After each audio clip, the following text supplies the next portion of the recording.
మీ దృష్టికి కూడా తీసుకురావాల్సింది వైసీపీ మీకు ఇవ్వాలి, వెల్ఫేర్ స్కీమ్స్ ఇవ్వాలి. ఖచ్చితంగా వెల్ఫేర్ స్కీమ్ చాలా చాలా ఎసెన్షియల్. కానీ దాంతోపాటు అభివృద్ధి కూడా కావాలి.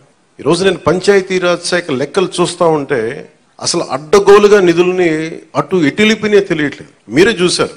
వాళ్ళ ప్రయారిటీ, వాళ్ళు మంచిగా చెడ ఇవన్నీ పక్కన పెడితే వాళ్ళ ప్రయారిటీ 600 కోట్లు పెట్టి ఋషికొండలో ప్యాలెస్ కట్టుకున్నారు. అదే 600 కోట్లు ఈ పార్టీకి మనకి ఇక్కడ కనుక పెట్టుంటే ఒక జిల్లా అభివృద్ధి అయిపోయింది. సో మేము తీసుకున్న ప్రయారిటీ అది. హంగులకి ఆర్భాటాలకి కాకుండా నేను ఈ రోజున పంచాయతీరాజ్ వ్యవస్థ నేను నడిపే వ్యక్తిగా చెప్తున్నాను మీకు. ఇందులో నా సైడ్ నుంచి కరప్షన్ ఉండదు, నేను మీకు మాటిస్తున్నాను. పర్యావరణ శాఖ సంబంధించి దాన్ని బలోపేతం చేస్తాం. Accountability, environmental audit పట్టుకొస్తాం.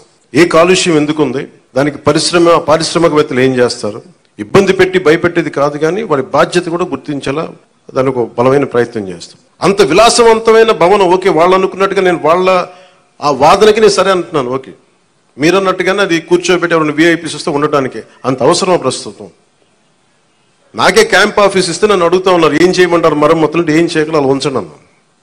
కొత్త ఫర్నిచర్ నేను కొనకండి, నేను తెచ్చుకుంటాను అవసరమైతే. అలాగే మన సెక్రటేరియట్ నుంచి స్టాఫ్ వచ్చారు. మీకు ఈ మధ్యన అసెంబ్లీకి వచ్చారు కదా, మీకు జీతం ఈ 3-4 రోజులు కలిపి మీకు 35,000 వస్తుంది మీకు అని సంతకాలు పెట్టి మనస్కరించాలి.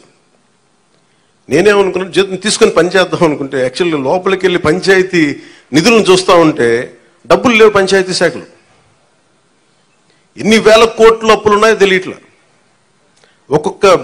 ఒక్కొక్క హెడ్ తవ్వే కొద్దీ, అంటే ఒక్కొక్క దానికి ఏ హెడ్ కింద ఎంత ఖర్చు అవసరం ఉంది తవ్వే కొద్దీ అసలు అనంతంగా లోపలికి వెళ్తానే ఉంది.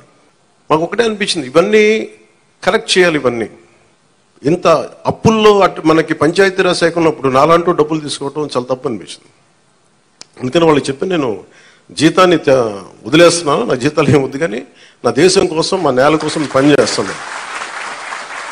ఎందుకంటే ఇది పరిస్థితులు మేము ఇచ్చే పరిస్థితులు ఉండాలి మనందరం.